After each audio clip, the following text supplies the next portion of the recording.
그럼 수시에서 수능은 어떤 역할을 하고 그 수시에서 수능이라는 것은 어떤 의미가 있는가라고 했을 때 앞에서 했던 내용들하고 좀 겹치는 부분도 없진 않지만 다시 한번 정리를 해보자면 가장 최초의 기준으로 수능 최저학력 기준이라는 걸 생각해 볼 수 있죠. 그렇죠? 그래서 수능 최저학력 기준은 충족, 미충족 요 부분만 다루는 거라 그랬어요. 그러니까 등급을 가지고 보통은 진행을 하고 그 등급이라는 것을 기준으로 충족했느냐, 충족하지 못했느냐만 보는 거지 등급이 높으냐 낮으냐는 별로 중요하지 않다. 그냥 등급을 충족했냐 미충족했냐 이 부분만 보는 거고 우리가 접근을 할 때도 수능 최저를 맞출 수 있을 것이냐 없을 것이냐로 접근을 한다. 그렇게 접근하는 경우가 종종 있죠. 근데 수능 최저를 맞출 수 있을 것이냐 없을 것이냐로 접근하는 이 접근법은 굉장히 아주 소극적인 의미에서의 수능을 말하는 거야.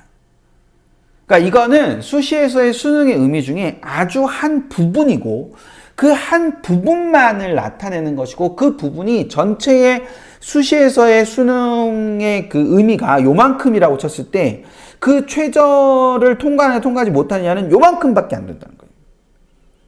그게 의미가 아니라는 거예요. 그 의미가 아니라 좀 더 본질적인 의미로서의 그 수시에서의 수능이라는 것이 갖고 있는 의미는 자 이런 겁니다.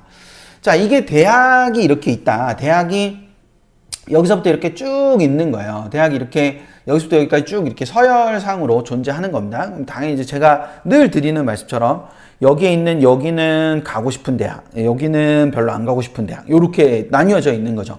저런 형태로 되어 있는데 저기서 우리가 생각을 한번 해보자고요. 수시 원서를 쓸 때 수시를 어떻게 쓸 거냐 저렇게 많은 대학들이 있는데 그 많은 대학들 중에 수시를 어떻게 쓸 거냐라고 우리가 생각했을 때 수시를 쓰는 가장 기본적인 출발점에서 제일 중요한 출발점은 무엇이냐 바로 여기란 말이에요. 여기가 제일 중요한 거예요. 그러니까 여기 보면 수능 경쟁력 즉 정시 지원 가능 군이라고 적혀있는 이 부분의 대학들이 있을 거잖아요. 그러니까 이 대학들을 기준으로 삼아서 이 대학들을 기준으로 여기서 한 장을 쓰시고 그 다음 요 아랫부분에서 한 장을 쓰시고 그러면 이제 몇 장이 남는 거예요. 그럼 4장이 남잖아요. 그쵸? 네, 4장. 대답하셔야 됩니다. 대답하셨다고 가정하고 제가 하는 겁니다. 자, 4장이 남는 거잖아요. 그럼 4장을 여기 위에서 쓰시면 돼요. 그러니까 이게 가장 기본적인 수시 지원의 포인트입니다. 그러니까 수시 지원은 저게 초점인 거예요. 그러니까 여기에 4장을 쓸 때, 이 4장을 쓸 때 저기에 붙을 거냐 못 붙을 거냐 라는 게 있을 수 있죠. 그 굉장히 중요한 거죠. 중요한 거지만 궁극적으로 따지면요. 이 4장을 쓰는 거는 수능으로 갔을 때 여기가 최대치니까 또는 여기가 지금 갈 수 있는 곳이니까 여기는 수능으로 하면 못 가는 거니까 수시에서 도전해 보는 거죠. 도전을 해볼 때 그것이 단 요만큼의 가능성이라도 있으면 도전하는 거지. 만약에 그 가능성이 많아서 도전하고 가능성이 없으면 도전 안 하고 이런 게 아니잖아요. 그러니까 여기 4장을 결정하는 건 아이의 수시 경쟁력, 여러 가지 뭐 내신이라든지 교과 경쟁력이라든지 아니면 종합적인 그 활동의 경쟁력이라든지 이런 것들도 물론 아주 중요한 기준점이 될 수 있지만 더 중요한 건 수능으로 해볼 수 없으니까 쓰는 거예요. 그게 초점이라는 거예요. 근데 이건 수능 경쟁력이지 가능군이지 정시 지원군이 아니잖아요. 정시 지원 가능군이지. 그 정시 지원 가능군이기 때문에 여기에도 한 장을 쓰고 여기보다 아래에도 보험을 들어놓는 거예요. 수능 경쟁력이라는 부분이 기준점이 돼서 여기서 한 장, 여기서 한 장, 여기서 한 장, 4장 이렇게 쓰시는 거예요. 순서도 그래서 제가 늘 이거를 말씀드릴 때 순서를 되게 중요하게 말씀드리는데 자 보시면 여기서 한 장을 먼저 잡으시고 그 다음에 여기 아래에서 한 장을 잡으신 다음에 남는 4장을 저기 위에서 그냥 쓰시는 거다라는 거예요. 그러니까 냉정하게 말하면 1, 2학년 때는 어떻게 될지 모르니까 수시적인 경쟁력을 최대한 많이 지난주에 제가 마지막에서 2번째 정도에 말씀드리면서 굉장히 강조했던 부분인데 1, 2학년 때는 어떻게 될지 모르니까 수시 경쟁력을 최대한으로 끌어올리기 위해서 최대한 노력을 하는 거예요. 노력을 하고 그리고 3학년에 올라와서 수능을 어느 정도 할 수 있느냐라는 그 수능 경쟁력이라는 부분을 가지고 수능 경쟁력이라는 부분을 만들어낸 다음에 그래서 여기서 이 위는 그냥 올려서 쓰는 거다 이라는 거예요.